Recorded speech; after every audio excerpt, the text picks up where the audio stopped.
പിതാവിൻ്റെയും പുത്രൻ്റെയും പരിശുദ്ധാത്മാവിൻ്റെയും നാമത്തിൽ ആമേൻ. കർത്താവേ, നിന്റെ ഉന്നതമായ നാമത്തിന് സ്വസ്ത്രം ചെയ്യുന്നു. കർത്താവേ, നിന്റെ വിശുദ്ധ പൗരോഹിത്യത്തെ മഹത്വപ്പെടുത്തണമേ. കർത്താവേ, സഭയിലുള്ള സാന്നിധ്യം പ്രകടമാക്കണമേ. 40 വർഷം ഞാൻ അർപ്പിച്ച കുർബാനയുടെ യോഗ്യതയാണ്. കൃപാസ്ഥാനത്താറെ ജീവനോടെ പ്രത്യക്ഷപ്പെട്ട പരിശുദ്ധമ്മയുടെ പ്രത്യക്ഷീകരണത്തിന് സ്ഥിരീകരണത്തിനായി അങ്ങയുടെ മക്കൾ ഇന്ന് അഭിമുഖിക്കുന്ന എല്ലാ വിഷയത്തിൻ്റെ മേലും സഞ്ചാരി മാതാവി സമയത്തിൻ്റെ അധികാരി അമ്മയുടെ പ്രത്യേകമായ സാന്നിധ്യം ഉണ്ടായിക്കൊണ്ട് കർത്താവെ, ഞങ്ങളുടെ കഴിവ് കൊണ്ടല്ല, അങ്ങയുടെ കൃപ കൊണ്ടാണ് അങ്ങയുടെ മക്കൾ എവിടെയെല്ലാം യാത്ര ചെല്ലുന്നുവോ, ഏതെല്ലാം പരീക്ഷ എഴുതുന്നുവോ, ഏതെല്ലാം പരീക്ഷ റിസൾട്ട് കാത്തിരിക്കുന്നുവോ, ഓരോ വിഷയത്തിന് മനസ്സും എന്ത് നേറിക്കൊണ്ട് കാത്തിരിക്കുന്ന സഹായം പ്രതീക്ഷിക്കുന്ന ഓരോ സ്ഥലങ്ങളെയും കർത്താവെ, അത് നഷ്ടപ്പെട്ടു പോകാതെ അവർക്ക് കിട്ടാനും അവർക്ക് അനുഭവവേദ്യമാക്കാനും കർത്താവെ സഹായിക്കണമേ എന്ന് പ്രാർത്ഥിക്കുന്നു. നഷ്ടപ്പെട്ടു പോകുന്ന സ്ഥലങ്ങൾ, നഷ്ടപ്പെട്ടു പോകുന്ന ബന്ധങ്ങൾ, നഷ്ടപ്പെട്ടു പോകുന്ന കരാറുകൾ, ഇങ്ങനെ നഷ്ടപ്പെട്ടു പോകാൻ സാധ്യതകളെല്ലാം കർത്താവിൻ്റെ നാമത്തിൽ ബന്ധിക്കുന്നു. ഓരോ സ്ഥലവും ഓരോ വിഷയത്തെ നീ ആസ്പദമായിക്കൊണ്ട് അതിനെ അധികരിച്ചുകൊണ്ട് ഓരോ വിഷയത്തിൻ്റെ മേലും നീ ആഗ്രഹം അവലംബിച്ചുകൊണ്ട് അത് ഓരോ ഡേറ്റും ഓരോ നീ പ്രത്യാശയോടെ കാത്തിരിക്കുന്ന ചില വ്യക്തികളുടെ വരവ്, പ്രത്യാശയോടെ കാത്തിരിക്കുന്ന ചില ഓഫറുകൾ, പ്രത്യാശയോടെ കാത്തിരിക്കുന്ന ചില തീയതികൾ എല്ലാം എൻ്റെ ദൈവവേദനെ നിനക്ക് അനുഗ്രഹമായി മാറട്ടെ. അതിനെതിരെ വരുന്ന എല്ലാ തിന്മയുടെ ശക്തികളെയും ഈശോയുടെ നാമത്തിൽ ഞാൻ ബന്ധിച്ചു കർത്താവിന് കാൽക്കീഴിലാക്കുന്നു. കർത്താവെ, രോഗികൾ, പീഡിതര്, കുടുംബസമാധാനം ഇല്ലാത്തവർ, വിദേശ യാത്ര ചെയ്യുന്നവർ, കർത്താവെ, അവരെല്ലാം നീ ആശീർവദിക്കണമെന്ന് പ്രാർത്ഥിക്കുന്നു. എൻ്റെ കർത്താവിൻ്റെ ഉന്നതമായ നാമത്തിൽ സഭയുടെ അധികാരത്തിൽ കുരിശിൻ്റെ അടയാളത്തിൽ ഉപരി പഠനത്തിന് വേണ്ടി ചിന്തിക്കുന്നവരും ആലോചിക്കുന്നവരും അതിനുവേണ്ടി പരിശ്രമിക്കുന്നവരും അവരുടെ കഴിവിനേക്കാൾ കൂടി ദൈവത്തിൻ്റെ കൃപയാൽ അവർ ചെന്നെത്തേണ്ട ഇടത്ത് അവരെ എത്തിക്കാൻ വേണ്ടി പരിശുദ്ധമ്മ ദേവമാതാവിൻ്റെ മധ്യസ്ഥ പ്രാർത്ഥിക്കുന്നു. കർത്താവ്, അസ്ഥിരോഗികളെ നിസുഖപ്പെടുന്നതിനെ ഓർത്ത് നന്ദി പറയുന്നു. ആ ദർശനത്തിലുള്ളതാണ്. അസ്ഥിരോഗികളെ കർത്താവ് സുഖപ്പെടുന്നതിനെ ഓർത്ത് നന്ദി പറയുന്നു. നിത്യം പിതാവും പുത്രനും പരിശുദ്ധാത്മാവായ സർവേശ്വരനെ നയിക്കുവാമേ. അമ്മേ പരിശുദ്ധ അമ്മേ, അമ്മേ പരിശുദ്ധ ദൈവമാതാവേ, കൃപാസനത്തിലൂടെ ഞങ്ങൾക്കും ഞങ്ങളുടെ ദേശത്തിനും അമ്മ മധ്യസ്ഥം തേടി തന്ന എല്ലാ അനുഗ്രഹങ്ങൾക്കും കൃപകൾക്കും ഞങ്ങളിപ്പോൾ ഹൃദയം നിറഞ്ഞ നന്ദി പറയുന്നു. അമ്മേ പരിശുദ്ധമ്മേ ദൈവമാതാവേ, 2004 ഡിസംബർ 7 ഉച്ചകഴിഞ്ഞ് 2:30 കൃപാസനത്തിൽ സംഭവിച്ച അമ്മയുടെ പ്രത്യക്ഷപ്പെടലിനെക്കുറിച്ച് തിരുസഭയ്ക്ക് സമർപ്പിച്ചിരിക്കുന്ന പഠനരേഖകളുടെ മേൽ സഭാത്മകമായ പഠനം ആരംഭിക്കുവാൻ ഞങ്ങൾ പ്രാർത്ഥിക്കുന്നു. അമ്മേ പരിശുദ്ധമേ, ഭൂസ്വർലോകങ്ങളുടെ രാജ്ഞിയായ അങ്ങേയ്ക്ക് ഭൗമസംരക്ഷണത്തിനായി പ്രപഞ്ചപ്രകൃതിയെ തന്നെ തിരുസഭ പ്രതിഷ്ഠിക്കുവാൻ ഈ പ്രത്യക്ഷീകരണം വഴി ഇടയാക്കണമേ. പരിശുദ്ധമേ, ജപമാല മാതാവേ, സകല കൃപാസനം പ്രാർത്ഥനയോടും ചേർത്ത് ഞങ്ങളിപ്പോൾ പ്രാർത്ഥിക്കുന്ന ഈ കുടുംബത്തിന്റെ പ്രത്യേക നിയോഗം മക്കളെ.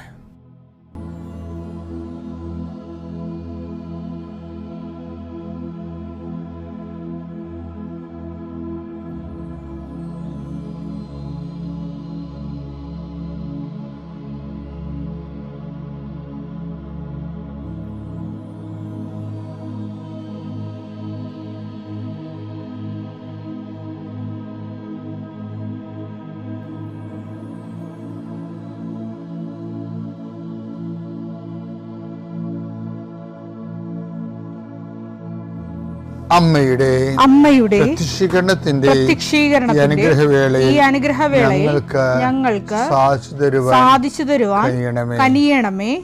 ആമേൻ. എൻ്റെ പ്രിയപ്പെട്ടവരെ, നമ്മളെപ്പോഴും ധ്യാനിക്കുന്ന ഒരു വാക്കാണ്. എന്താണെന്നറിയാമോ? നിങ്ങൾ അവിശ്വസ്തരായിരുന്നാലും ദൈവം വിശ്വസ്തനായിരിക്കും. ഞാൻ തന്നെ കുറേ പ്രാവശ്യം പറഞ്ഞിട്ടുണ്ട്. 2 തിമോത്തിയാണ് 2:13. നാം അവിശ്വസ്തരായിരുന്നാലും അവൻ വിശ്വസ്തനായിരിക്കും. എന്തെന്നാൽ തന്നെ തന്നെ നിഷേധിക്കുക അവന് സാധ്യമല്ല. ഇപ്പം എന്താ പ്രോബ്ലം വെച്ച് കഴിഞ്ഞാൽ ഇതൊരു ആശയതലമാണ്. ദൈവത്തെക്കുറിച്ച് അറിഞ്ഞെടുത്തോളൂ ഈ അപ്പോസ്തലൻ പറയണതാണ്. പൗലോസ് അപ്പോസ്തലൻ്റെയൊക്കെ ക്രിസ്റ്റോളജിയുടെ ചില പരിമിതികളെന്ന് പറയുന്നത് അദ്ദേഹം ഒരു ലേറ്റർ എൻട്രിയാണ്, ഇടയ്ക്ക് വന്ന ആളാണ്. അപ്പം അതുകൊണ്ട് അദ്ദേഹത്തിൻ്റെ അനുഭവങ്ങളുടെ മുഴുവനും പരിശോധിച്ച് നമുക്ക് മനസ്സിലാവും ഇത് പഴയ നിയമമാണ് ഇങ്ങേര് അവലംബിക്കണമെന്ന് മനസ്സിലാവും. പഴയ നിയമമാണ് അവതരിപ്പിക്കുന്നത്. അവതരിപ്പിക്കുന്നതെല്ലാം മോസസിൻ്റെയും അബ്രാഹത്തിൻ്റെയും ദൈവത്തെയാണ് പലപ്പോഴും അദ്ദേഹം അവതരിപ്പിക്കുന്നത്. ഈ മോസസിൻ്റെയും എബ്രാഹത്തിൻ്റെയും ദൈവം കഴിഞ്ഞിട്ട് യേശുക്രിസ്തുവിന് ദൈവം വരുന്നുണ്ട്. അത് പുള്ളിക്ക് അത്ര കണ്ട് പിടിയില്ല. എന്താ കാര്യം വെച്ച് കഴിഞ്ഞാൽ നിങ്ങളോർക്കും അശാന്തി ഇങ്ങനെ പറയണത് യേശുക്രിസ്തുവിൻ്റെ ദൈവം എന്ന് പറയുന്ന വിശ്വാസത്തിൻ്റെ അവസാന വാക്കാണ്. പൗലോസ് അപ്പോസ്തലൻ എന്താ പറയണത്? നമ്മൾ അവിശ്വസ്തരായിരുന്നാലും ദൈവം വിശ്വസ്തനായിരിക്കും. അത് എബ്രാഹത്തിന് കൊടുത്ത വെളിപാടിൻ്റെയും മോസസിന് കൊടുത്ത വെളിപാടിൻ്റെയും പിന്തുടർച്ചയാണ് ആ പറയണത്.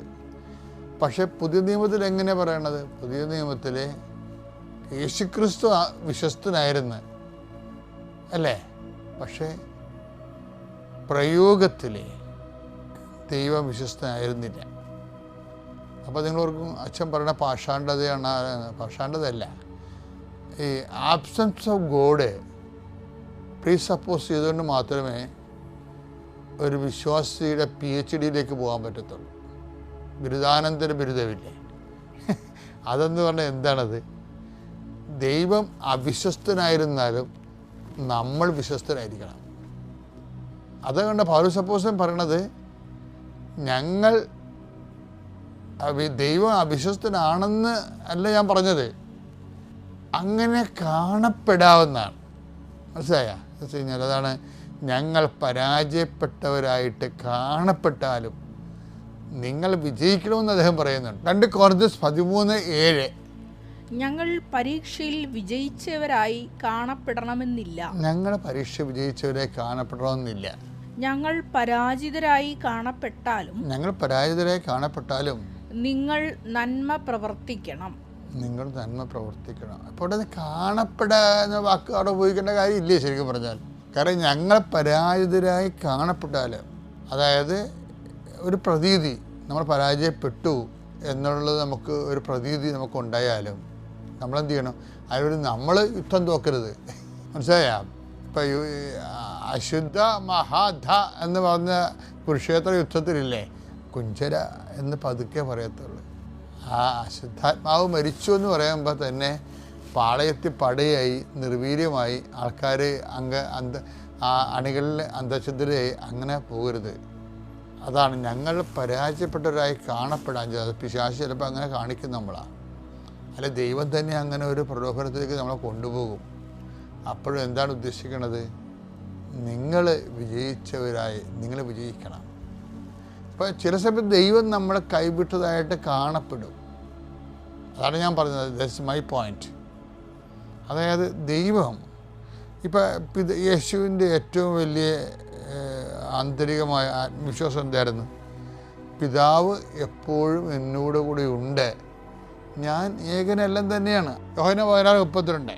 എന്നാൽ നിങ്ങൾ ഓരോരുത്തരും താന്താങ്ങളുടെ വഴിക്ക് ചിതറിക്കപ്പെടുകയും എന്നെ ഏകനായി വിട്ടുപോവുകയും ചെയ്യുന്ന സമയം വരുന്നു. അല്ലാതെ വന്നു കഴിഞ്ഞു. എങ്കിലും ഞാൻ ഏകനല്ല. യേശുവിന്റെ കോൺഷ്യസ് കണ്ട എങ്കിലും ഞാൻ ഏകനല്ല. കാരണം പിതാവ് എന്നോട് കൂടെയുണ്ട്. അതാണ് യേശുവിൻ്റെ ആന്തരിക ബോധ്യം. അപ്പോൾ നിങ്ങളൊക്കെ അവിശ്വസ്തരായിരുന്നാലും വിശ്വസ്തനായ പിതാവ് എൻ്റെ കൂടെ ഉണ്ട്. പക്ഷെ അങ്ങനെ പറഞ്ഞാൽ കുരിശിന് വില ഉണ്ടാകത്തില്ല. അതുകൊണ്ട് എന്ത് ചെയ്യും? അതുകൊണ്ട് ആബ്സെൻസ് ഓഫ് ഗോഡ് ഉണ്ടാവും. പിതാവുണ്ട്, പക്ഷെ നമുക്ക് അനുഭവവേദ്യമല്ല. കഴിഞ്ഞ ദിവസങ്ങളിലേ ശിഖ എന്നും പറഞ്ഞൊരു മോള് സാക്ഷ്യം പറഞ്ഞു. അപ്പോൾ അവൾ പറഞ്ഞത് ഞാൻ നിരീശ്വരവാദിയാണ്, അതിൻ്റെ കാരണം എന്ന് വെച്ച് കഴിഞ്ഞാൽ ഞങ്ങളുടെ വീട്ടിൽ ഭയങ്കര സമാധാനമാണ്, ഞങ്ങൾക്ക് ജീവിക്കാനും മാർഗമില്ല. അപ്പോൾ എനിക്കൊരു പ്രയോജനമില്ലാത്ത ദൈവത്തെ ഞാനെന്തിനാണ് വിശ്വസിക്കണമെന്നാണ് അവൾ ചോദിക്കുന്നത്. അപ്പോൾ അവൾ ഉടമ്പടി എടുത്ത്, അവളുടെ അമ്മ ഉടമ്പടി എടുത്ത് കഴിഞ്ഞപ്പോൾ അവൾ പറയാത്ത ഒരു രഹസ്യ രോഗം, അവളുടെ രോഗം അമ്മ ഉടമ്പടിയിൽ എഴുതി വെച്ച്. അവളോട് പറഞ്ഞില്ല. അവളോട് പറഞ്ഞു കഴിഞ്ഞാൽ അവൾ അമ്മയെ കളിയാക്കും. പക്ഷേ അമ്മ വന്നപ്പോൾ അവളോട് പറഞ്ഞു, എഴുതി നിൻ്റെ ഈ അസുഖം ഞാൻ എഴുതിയിട്ടുണ്ടെന്ന് പറഞ്ഞു. പക്ഷേ വർഷങ്ങൾ രോഗമുള്ള രോഗം അപ്പം സ്റ്റോപ്പായി. അതോടുകൂടി അവൾ വന്ന് ഉടമ്പടി എടുത്ത്. അതാണ് പെട്ടെന്നാണ്. പക്ഷെ ആ നിലപാട് ആരോഗ്യകരമല്ല. കാര്യം എനിക്ക് അനുഭവവേദ്യമാകുന്നില്ല, അതുകൊണ്ട് ഞാൻ വിശ്വസിക്കണില്ല എന്ന് പറഞ്ഞു കഴിഞ്ഞാൽ വിശ്വാസമല്ലല്ലോ അത്. ദൈവം വിശ്വാസമായിരിക്കുന്നതിൻ്റെ കാരണം, നമ്മുടെ വിശ്വാസത്തിന് വിലയുള്ളതിൻ്റെ കാരണം, നമ്മുടെ വിശ്വാസത്തിന് വില ഇങ്ങനെ കൂടും ചില സമയത്ത്. എപ്പോഴാണ് കൂടാന്നറിയാവോ? ചില സമയത്ത് ദൈവം അവിശ്വസ്തനായിട്ട് കാണപ്പെടും. നമ്മുടെ ഒരു പ്രാർത്ഥനയും കേൾക്കപ്പെടാത്ത പോലെ ദൈവം അവിശ്വസ്തനാണെന്ന് നമ്മൾ കാണപ്പെടും. ദൈവം ഇല്ലെന്ന് നമുക്ക് തോന്നും. അപ്പോഴും നമ്മൾ വിശ്വാസത്തോടെയും വിശ്വസ്തയോടെയും നിന്ന് കഴിഞ്ഞാൽ ആ വിശ്വാസത്തിന് ഭയങ്കര വില. അപ്പം നമ്മുടെ വിശ്വാസം തീ പിടിച്ച വിലയുള്ളതാക്കാനും മൂല്യവത്താക്കാൻ വേണ്ടിയാണ് ഈ ആബ്സൻസ് ഓഫ് ഗോഡ് വരണത്. എപ്പോഴും ഓർത്തേക്കണം. അതുകൊണ്ടാണ് ആ വചനം തിരിച്ചിട്ട് വായിക്കേണ്ടതാണ്. എന്താണ്? നമ്മൾ അവിശ്വസ്തരായിരുന്നാലും ദൈവം വിശ്വസ്തനായിരിക്കുമെന്ന് പറയണ പോലെ തന്നെയാണ് അവിശ്വസ്തനായി ചില സമയത്ത് കാണപ്പെടാം. അത് നമ്മളാൾക്ക് ദൈവം അവിശ്വസ്തനായതുകൊണ്ടല്ല, നമ്മൾക്ക് നമ്മുടെ ജീവിത സാഹചര്യം കൊണ്ട് അങ്ങനെ കാണപ്പെടുന്നതാണ്, അനുഭവപ്പെടുന്ന.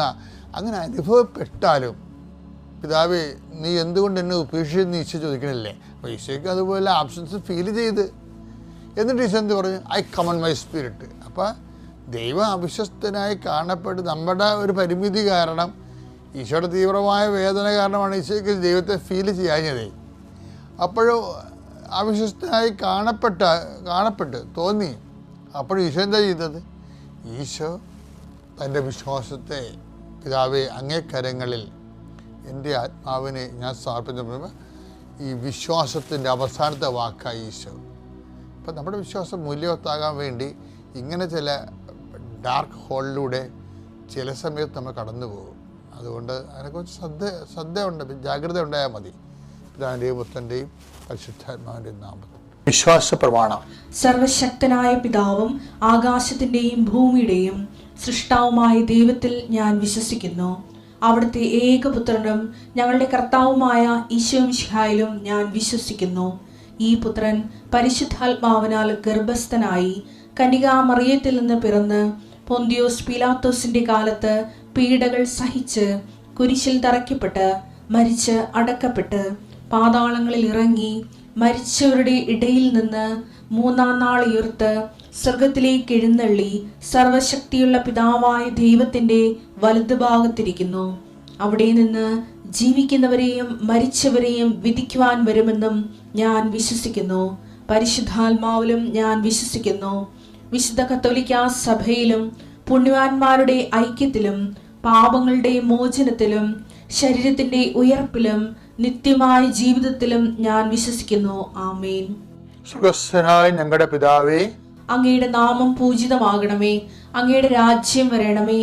അങ്ങയുടെ തിരുമനസ് സ്വർഗത്തിലെ പോലെ ഭൂമിയിലും ആകണമേ. അന്നു വേണ്ടുന്ന ആഹാരം ഇന്ന് ഞങ്ങൾക്ക് തരണമേ.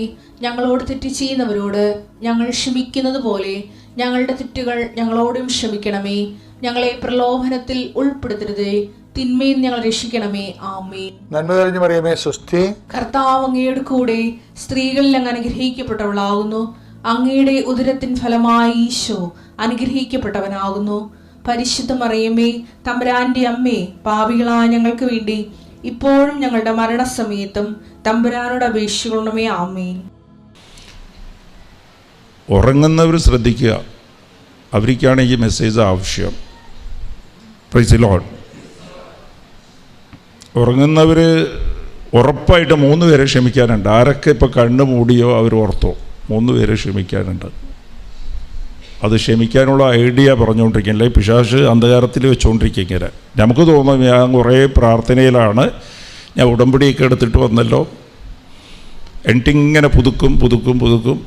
പിന്നെ വിളിച്ചിട്ട് പറയും, കൗൺസിലിങ്ങിന് വന്നിട്ട് പറയും, ഞാൻ പുതുക്കിയിട്ട് എന്താ കാര്യം നടക്കാത്തത്. Price the Lord. അതിന് നീ ദൈവത്തെ കാണണ്ടേ, അന്ധകാരത്തിൽ നടക്കുകയില്ലേ. അപ്പോൾ പലവർക്കും ക്ഷമിക്കാൻ അറിയില്ല. ക്ഷമിക്കാൻ എന്താ, ഞാൻ ക്ഷമിച്ചു, അതാണ് ക്ഷമ. Price the Lord. എന്നുവെച്ചാൽ എൻ്റെ ജോലിക്കാരുണ്ട് വീട്ടിൽ, എൻ്റെ ഓഫീസിൽ കംപ്ലീറ്റ് ചവറ് ഉണ്ടാവും. എൻ്റെ ടേബിളിൻ്റെ പുറത്തൊക്കെ ചവറ് താഴെ. അവനോട് ഞാൻ ചോദിച്ചു കഴിഞ്ഞാൽ അവൻ പറയും, ഞാൻ ക്ലീൻ ചെയ്ത്, പക്ഷെ ചവറ് അവിടെ തന്നെ. അപ്പോൾ അവൻ ക്ലീൻ ചെയ്യണം, ഇങ്ങനെ മുകളിലേക്ക് ഇങ്ങനെ ആക്കും, പക്ഷെ താഴെ ചവറ് കാണും.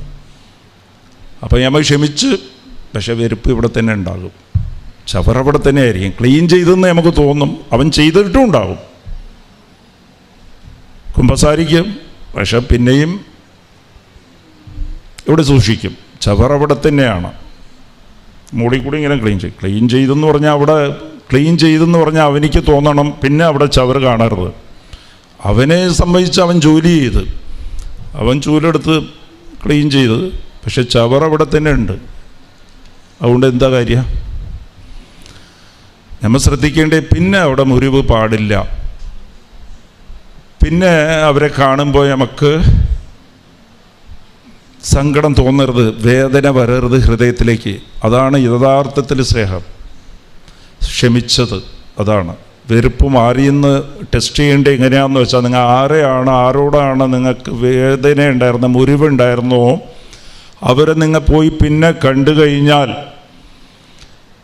അവർ നമ്മളോട് സംസാരിച്ച, നിങ്ങൾക്കെതിരെ പിന്നെയും സംസാരിച്ചാലും നിങ്ങൾക്ക് മുറിവ് തോന്നിക്കരുത്, വേദന തോന്നിക്കരുത്, ദേഷ്യം വരരുത്. Price the Lord. അതാണ് വേണ്ടിയത്.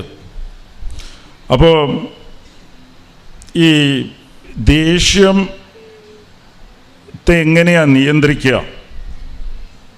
ഇപ്പോൾ ദേഷ്യം കൊണ്ടാണ് നമ്മൾ പറഞ്ഞത് ക്ഷമിക്കാൻ പറ്റാത്തത് വെറുപ്പ് വന്നത് ദേഷ്യം കൊണ്ട്. ദേഷ്യത്തെ എങ്ങനെയാണ് നിയന്ത്രിക്കുക? ദേഷ്യത്തെ നിയന്ത്രിക്കാനുള്ള ഫസ്റ്റ് പ്രോസസ്സ്, നിനക്ക് സംഭവിച്ചിട്ടുള്ള എന്തുകൊണ്ടാണ് ദേഷ്യം അത് കണ്ടുപിടിക്കുക. ആ ദേഷ്യത്തിൻ്റെ വേദനയില്ലേ, മുറിവില്ലേ, അതിനെ മറക്കാൻ ശ്രമിക്കുക. Price the Lord. അതിനെ മറക്കണം, വേദനയെ മറക്കണം. അതിനെ ഇങ്ങനെ ഓർത്തുകൊണ്ടിരിക്കും. ഇങ്ങനെ പറഞ്ഞു പോയല്ലോ, എന്നെ ഈ കൂട്ടത്തിൽ വെച്ച് എന്നെ അപമാനിച്ചല്ലോ, എന്നെക്കുറിച്ച് മോശം അവരോട് പറഞ്ഞല്ലോ, എൻ്റെ കാശ് പറ്റിച്ചല്ലോ, ഞാൻ ചെയ്യാതെ തെറ്റ് എന്നെക്കുറിച്ച് ഇങ്ങനെ പറഞ്ഞല്ലോ, മക്കളുടെ മുമ്പിൽ എന്നെ ചീത്തയാക്കിയല്ലോ, എന്നെ മോശപ്പെടുത്തിയല്ലോ, ഞാൻ നല്ലതിന് വേണ്ടിയല്ലേ ചെയ്തത്, എല്ലാവരും മുമ്പിൽ എന്നെ ഒച്ചെടുത്തല്ലോ, എൻ്റെ സ്നേഹം മനസ്സിലാക്കുന്നില്ലല്ലോ. ഇതൊക്കെ മുറിവായിട്ട് കിടപ്പുണ്ടാവും. അതിനെ ആദ്യം മറക്കുക. എങ്ങനെയാണ് മറക്കുന്നത്? ഇതും പോയിട്ടുണ്ട്. മറക്കുക എന്ന് പറഞ്ഞാൽ ഓക്കെ ഞാൻ മറന്നേക്കാന്ന് പറഞ്ഞാൽ മറക്കാൻ അറിയില്ലെങ്കിൽ എന്ത് ചെയ്യും? Praise the lord. എങ്ങനെയാണ് മറക്കുന്നത്? Praise the lord. മറക്കുന്നത് എങ്ങനെയാ? ഓർമ്മയിലിരുന്ന് എടുത്തു കളയാം. മറക്കുന്നതിൻ്റെ പേരാണ് ക്ഷമിക്കുക. Praise the lord. മറക്കുക ഈക്വൽ ടു ക്ഷമിക്കുക. Praise the lord. അപ്പോൾ എങ്ങനെയാണ് മറക്കുക, ക്ഷമിക്കുക? അത് മറക്കാൻ ഈ ഓർമ്മയുടെ സ്ഥലത്ത് ഒരു ഓർമ്മയുണ്ടല്ലോ, നമുക്ക് സംഭവിച്ച വേദനയും മുറിവും, ആ സ്ഥലത്തേക്ക് ദൈവത്തെ ഓർക്കുക. Price the Lord. ദൈവത്തെ ഓർക്കണം. നമ്മൾ പലപ്പോഴും സംഭവിക്കുന്നത്, സാത്താൻ ഈ വെറുപ്പിട്ട് തന്നെ നിൻ്റെ ഓർമ്മയിൽ ഇത് കിടക്കണം, നീ ധ്യാനിക്കാൻ, നീ എപ്പോഴും ഈ വേദനയെക്കുറിച്ച് തന്നെ ധ്യാനിച്ചുകൊണ്ടിരിക്കും. എനിക്ക് എല്ലാം ഉണ്ട്, എന്നാൽ എൻ്റെ ഭർത്താവ് ഇങ്ങനെ ആയിപ്പോയല്ലോ, എൻ്റെ ഭാര്യ ഇങ്ങനെ ആയിപ്പോയല്ലോ, എൻ്റെ മക്കൾ ഇങ്ങനെ ആയിപ്പോയല്ലോ, ഇല്ലേ അവൾ എന്നോട് ഇങ്ങനെ ചെയ്തല്ലോ, അവനിങ്ങനെ എന്നോട് ചെയ്തല്ലോ, എനിക്കിങ്ങനെ സംഭവിച്ചു പോയല്ലോ, അത് കാരണം ഇവനാണല്ലോ. ഇത് ഇട്ട് തന്നു കഴിഞ്ഞാൽ നമ്മൾ ദൈവത്തെ ഓർക്കില്ല, ഇതിനെക്കുറിച്ച് ഇങ്ങനെ ഓർത്തുകൊണ്ടിരിക്കും. Praise the lord. ഹല്ലേലൂയ. ഇത് ബോറടിക്കുന്ന പോലെ തോന്നിയാലും നിങ്ങൾ ഇത് ഒരു ഹോംവർക്ക് ചെയ്ത് നോക്ക്, ഒരാഴ്ച ചെയ്ത് നോക്ക്, നിങ്ങൾക്ക് വ്യത്യാസം എന്നുണ്ടായില്ല എന്ന് നിങ്ങൾ നോക്ക്. Price the Lord. ഒരാഴ്ച ഹോംവർക്ക് ചെയ്യും, പക്ഷെ അത് സിൻസിയറായിട്ട് ചെയ്യണം, ആത്മാർത്ഥതയോടെ ചെയ്യണം. അപ്പോൾ ദൈവത്തെക്കുറിച്ച് ഓർക്കുക. ദൈവത്തെക്കുറിച്ച് എന്താ ഓർക്കേണ്ടത്? എന്ത് വേദനയാണോ എന്ത് മുറിവാണോ ഞാൻ അനുഭവിച്ചുകൊണ്ടിരിക്കുന്നതോ ഇതിനേക്കാളും, പ്രൈസ് ദി ലോർഡ്. അപ്പോൾ ഇത് ശ്രദ്ധിക്കുക, ഇത് എന്താ ഓർക്കേണ്ടത്? ഇതിനേക്കാളും ഇതേപോലത്തതും ഇതിനേക്കാളും വലിയ പാവങ്ങൾ ഞാൻ ദൈവത്തിനെതിരെ ചെയ്തിട്ടുണ്ട്. അത് ആദ്യം കണ്ടെത്തുക. അത് കണ്ടെത്തുക. ഉറപ്പായിട്ട് നമ്മൾ പാവം ചെയ്തിട്ടുണ്ടാവും. നമ്മ മറ്റുള്ളവരെ തെറ്റെന്ന് പറയുന്നത് നമ്മ അവരുടെ തെറ്റ് മാത്രം കാണുന്നതുകൊണ്ടാണ്. നമ്മ ഇതിനേക്കാളും വലിയ പാപം നമ്മ ചെയ്തിട്ടുണ്ട്, പലപ്പോഴും ചെയ്തിട്ടുണ്ട്. നമുക്ക് ഓർമ്മയിൽ അത് വരും. അത് ഓർത്ത് പറയണം, ദൈവമേ ഇവർ എനിക്കെതിരെയല്ലേ പാപം ചെയ്തത്, ഞാൻ നിനക്കെതിരെ പാപം ചെയ്തത്. അപ്പോൾ ഏത് പാപമാണ് കൂടുതൽ ഭയാനകം? ഏതാ? നമ്മ ദൈവത്തിനെതിരെ ചെയ്ത പാപമാണ്. ആ പാപം ദൈവം ക്ഷമിച്ചിട്ടുണ്ട്. എൻ്റെ പാപം നീ ക്ഷമിച്ചല്ലോ. അപ്പോൾ ദൈവം ആ ക്ഷമ, എത്ര കിലോ ക്ഷമയാണ് നമുക്ക് തന്നത്? ഒരു 1000 കിലോ ക്ഷമ നമുക്ക് തന്നു. ഓക്കെ, ഒരു 1000 കിലോ ക്ഷമ നമുക്ക് തന്നിട്ടുണ്ട്. നമ്മളെ പാപങ്ങൾ നമ്മൾ അതിനേക്കാളും വലിയ പാപം ചെയ്തിട്ടുണ്ട്, ദൈവത്തിനെതിരെ ചെയ്തത്. ദൈവം ചെയ്യരുതെന്ന് പറഞ്ഞ് അപ്പോൾ അതിനെതിരെ നമ്മൾ ചെയ്തപ്പോഴത്തേക്ക് ദൈവത്തിനെതിരെയാണ് നമ്മൾ പാപം ചെയ്തത്. ആ പാപം ദൈവം നമ്മളെ ക്ഷമിച്ചപ്പോൾ ആ ക്ഷമയിൽ ബാക്കി കിടപ്പുണ്ടാവും. 1000 കിലോയിൽ ഒരു 5 കിലോ എടുത്തിട്ട് അവരെ അങ്ങോട്ട് ക്ഷമിക്കുക. Praise the Lord. ദൈവം എന്നെ ക്ഷമിച്ചതുകൊണ്ട് ഞാൻ അവരെ ക്ഷമിക്കുകയാണ്. അത് ബോധപൂർവ്വം ക്ഷമിക്കണം. ദൈവം നിന്നെ ക്ഷമിച്ചത് എന്തിനു വേണ്ടിയിട്ടാണ്? നീ മറ്റുള്ളവരെ ക്ഷമിക്കുക, ഇത് വെച്ചിട്ട് ബാക്കി. Price the lord. അപ്പോൾ ദൈവം ഇങ്ങനെ പ്രാർത്ഥനയൊക്കെ പറഞ്ഞു തന്നാലും നീ മറ്റുള്ളവരെ ക്ഷമിക്കുന്നത് പോലെ നിൻ്റെ പാവങ്ങളെ ഞാൻ ക്ഷമിക്കാമെന്ന് പറഞ്ഞാൽ ദൈവം കരുണയുള്ളവനാ. ആദ്യം നമ്മളങ്ങോട്ട് ക്ഷമിച്ചിരിക്കുക, ക്ഷമയുടെ അങ്ങേയറ്റം ക്ഷമിച്ചിരിക്കുക. അത് നമുക്ക് കണക്കുകൂട്ടാൻ പറ്റില്ല. സ്വന്തം ജീവനും രക്തവും കൊടുത്താണ് നമ്മളത് ക്ഷമിച്ചിരിക്കുന്നത്. അതിനു മുമ്പ് നമ്മൾ ക്ഷമിക്കാനുള്ളതൊക്കെ ചെറിയ കാര്യമാണ്. അപ്പോൾ ആ ക്ഷമയിലിരുന്ന് എടുത്തിട്ട് അങ്ങോട്ട് ക്ഷമിക്കുക. Praise the lord. ഹല്ലേലൂയ. അപ്പോൾ ഇത് രണ്ടാമത്, ഉടമ്പടിയിൽ നമ്മൾ സമയ ചുരുക്കത്തിന് വേണ്ടി നമ്മൾ ഒരു നിയോഗം വയ്ക്കാറില്ലേ? Price the Lord. സമയ ചുരുക്കത്തിന് വേണ്ടി നമ്മൾ ഒരു നിയോഗം വയ്ക്കുന്നില്ലേ? അതിൽ ഒരു നിയോഗം വയ്ക്കണം, ഞാൻ മറക്കാൻ എൻ്റെ സമയം ചുരുക്കി തന്നെയെന്ന്. നമുക്കൊക്കെ സംഭവിക്കുന്നത്, ചിലവർ കല്യാണത്തിൻ്റെ ആദ്യ ആഴ്ചയിൽ ഭർത്താവ് പറഞ്ഞ കാര്യങ്ങളൊക്കെ 70 വയസ്സിൽ ഓർത്തിരിക്കും. അന്ന് ആ മനുഷ്യനെ എന്നോട് ഇങ്ങനെ പറഞ്ഞു. എൻ്റെ അടുത്ത് കൗൺസിലിങ്ങിന് വന്നിട്ടുണ്ട്. അന്ന് തൊട്ടേ പുള്ളിക്ക് എന്നോട് സ്നേഹമില്ല. അപ്പോൾ അത് ഇങ്ങനെ വെറുപ്പായിട്ട് മനസ്സിലുണ്ടാവും. അമ്മായിയമ്മ പറഞ്ഞത്, എപ്പോഴോ പറഞ്ഞ കാര്യങ്ങളൊക്കെ 5 കൊല്ലം 10 കൊല്ലം കഴിഞ്ഞാൽ അത് മാത്രം ഇങ്ങനെ ഓർമ്മയിൽ സൂക്ഷിക്കും. അത് മറന്നു പോകാതെ നമുക്ക് ക്ഷമിക്കാൻ സാധിക്കില്ല. അപ്പോൾ അമ്മയോട് പറയണം, സമയം ചുരുക്കി തരണേ, ഞാൻ ഇത് മറക്കാനുള്ള സമയം എനിക്ക് ചുരുക്കി തന്നെ. 1 മിനിറ്റ് കൊണ്ട് ഞാൻ മറക്കുകയാണ്. 1 മണിക്കൂറിൽ ഞാൻ മറന്നു പോണേ. 1 മിനിറ്റ് മതി. മറന്നു പോയി കഴിഞ്ഞാൽ ക്ഷമിക്കാൻ ഈസിയാണ്. Price the lord. അപ്പോൾ ഇത് എപ്പോഴും ശ്രദ്ധിക്കേണ്ടതാണ്.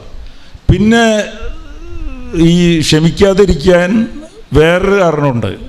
ഈ സാത്താൻ്റെ തന്ത്രം എന്താണെന്ന് വെച്ചാൽ, ഈ ആദ്യം അവർ പറയട്ടെ, അവർ ഒന്ന് ചിരിച്ച് കാണിക്കട്ടെ, എന്നാൽ ഞാൻ പോയിട്ട് അങ്ങോട്ട് സംസാരിക്കാം. എവിടെയെങ്കിലും വെച്ച് അവരൊന്ന് ചിരിക്കട്ടെ, പിന്നെ അവരെന്ന് തിരിഞ്ഞു നോക്കട്ടെ. അതുപോലെ ദിവസവും പ്രശ്നം അവസാനിക്കില്ല. ഇവൾ അവസാനിപ്പിക്കട്ടെ, ഇവളുടെ സ്വഭാവത്തിൽ മാറ്റം വരട്ടെ, എന്നാൽ എൻ്റെ സ്വഭാവം ഞാൻ മാറ്റാം. ഇതിങ്ങനെ ജീവിതം കഴിഞ്ഞു പോകും. Price the Lord. ഇതൊക്കെ സാത്താൻ്റെ തന്ത്രമാണ്. ഞാൻ കഴിഞ്ഞ ആഴ്ച ഞങ്ങളുടെ കോയമ്പത്തൂർ സ്പീച്ചിൽ പറഞ്ഞ, ഈ കൊച്ചു കറയുന്നത് കാലിൽ ചവിട്ടിയിട്ടാണ്. നമുക്ക് കാല് ചവിട്ടി വയ്ക്കും, എന്നിട്ട് കൊച്ചു കറഞ്ഞോട്ടെ. കൊച്ചിനോട് ചോദിച്ചാൽ നീ എന്താ കറയണേ? അച്ഛനിൻ്റെ കാല് ചവിട്ടി വെച്ചിരിക്കുകയെന്ന്. അച്ഛനോട് ചോദിച്ചാൽ അച്ഛൻ പറയും ഇവൻ കരയുന്നുകൊണ്ടാണ്, ഇവൻ കരച്ചിൽ നിർത്താൻ വേണ്ടി ഞാൻ കാല് ചവിട്ടി പിടിച്ചിരിക്കുമെന്ന് പറയും.